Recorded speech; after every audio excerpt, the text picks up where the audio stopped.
When you hear something about a person, a community, a situation, try to find out the facts.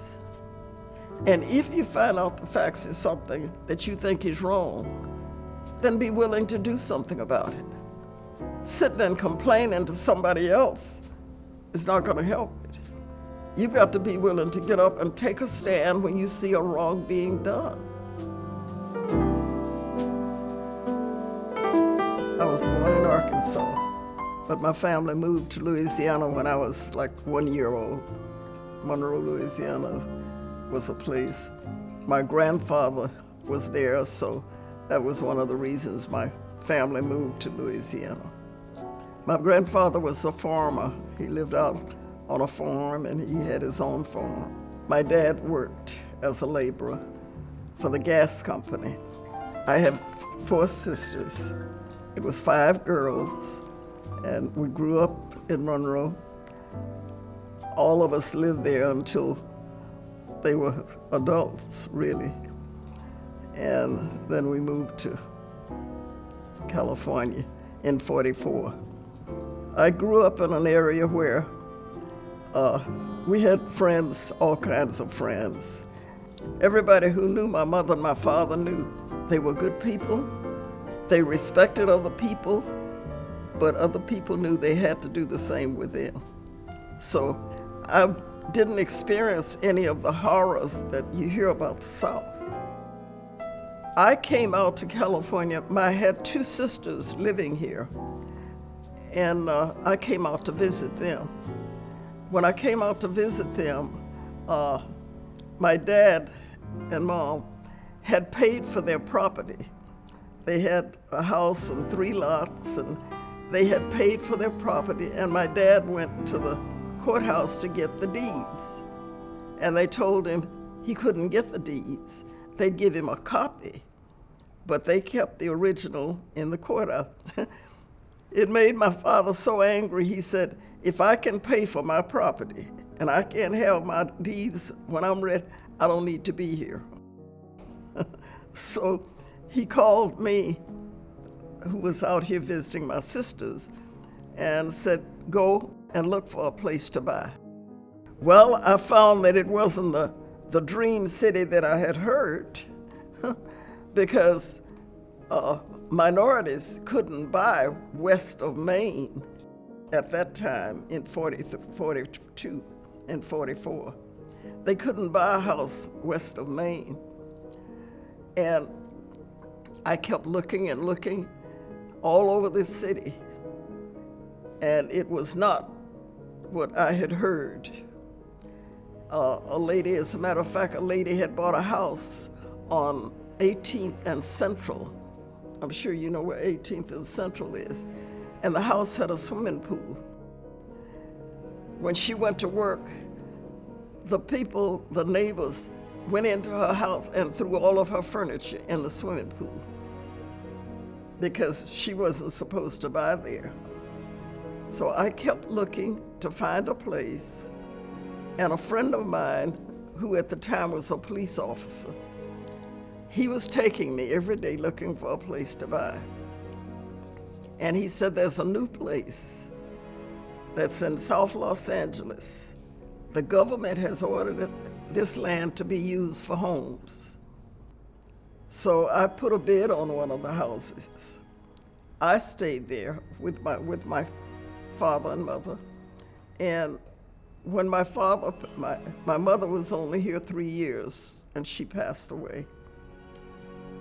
And at the time she passed, my father told her, Doctor, you might as well give me up too.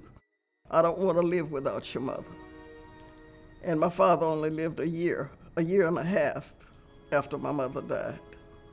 But there was 5 sisters and the house was there. So we had a family meeting, and they asked me, what do you want to do about the house? I said, I want to keep it in the family. And they said, oh, that's what you'll do if that's what you want to do. So I, at 24 years old, qualified. I went to the bank and qualified to borrow the money to pay my sisters out. Watts was a very good neighborhood. People who moved there and lived there were working in defense at the time because the war was still going on. They were all hardworking people. And it's amazing when I hear sometimes people talk about Watts. They know nothing about Watts or the people who lived there. When I started working, my sister worked at, it was a little cafe, and next door to it was the Alabama. And so my sister worked next door. She called the manager and she said, I want you to give my sister a job. So I worked as a waitress. Cesar Romero used to come in, and he wouldn't let anybody wait on him but me. And Tom Bradley was a young police officer, and he became like a brother to me. So when I worked there every day, he checked on me. Tom Bradley and Fernando Collins, they were partners. When I was 17 years old, I was married, and that was the biggest mistake I ever made because he was wrong person, wrong time. Look back and think how stupid it was, but when you're 17 years old, you do stupid things, right? So I worked and I met a person on my job. He was a police officer. And we were married, but at that time, that was a no-no because he was white.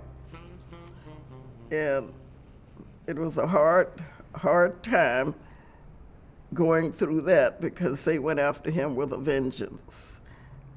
They fired him, and of course it destroyed him. He didn't live long after that.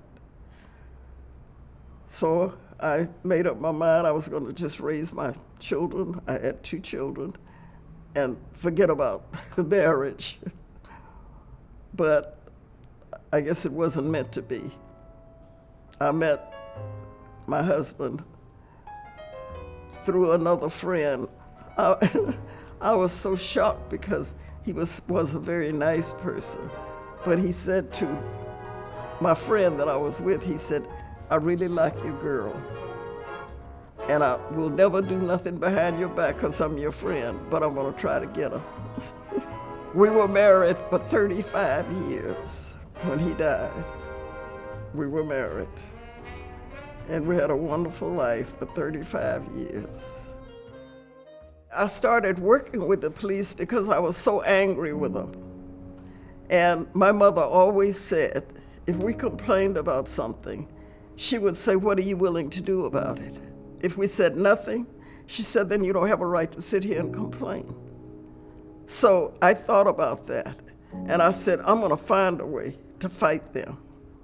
So I did. I started working with them. I volunteered at the police station. And they all fell in love with me as a person. They looked out for me, they treated me with, and I was documenting everything they were doing. And as a matter of fact, when William Parker was chief, everybody was saying, that he was such a racist. And I called his office and I made an appointment. I got an appointment to go down to see him. And I went in his office and I told him, I said, Chief, I'm here because everybody says you're a racist. You don't like black people. That's your business. I don't care whether you like black people or not. What I'm here for is I am a black woman in a black community. You're the chief of police. I want to know what you're going to do to work with some of the stuff that's going on in my community. And I never will forget the look on his face. It was one of total, he couldn't believe I was sitting in his office telling him that. But he looked at me and he said, you're right. I am the chief of police. And I give you my word. I will work with your community.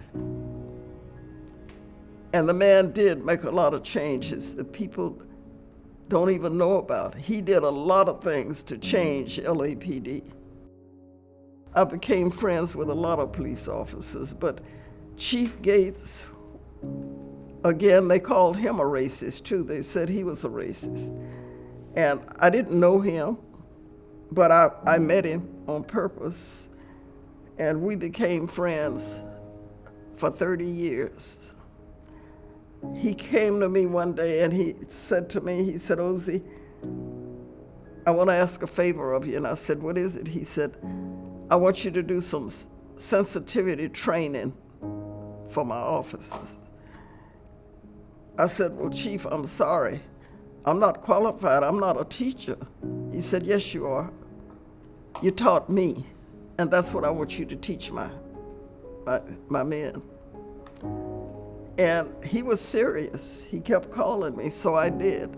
I started working with the officers. I did the sensitivity training for 6 years. I've never run from something. As a matter of fact, I've worked 30 years with the police, but I've probably reported more police officers than the average person. Because when they're wrong, they're wrong. I don't care who they are. And I will report them, because that's the only way you're going to change it. If a policeman does right, I think you should be just as quick to acknowledge that.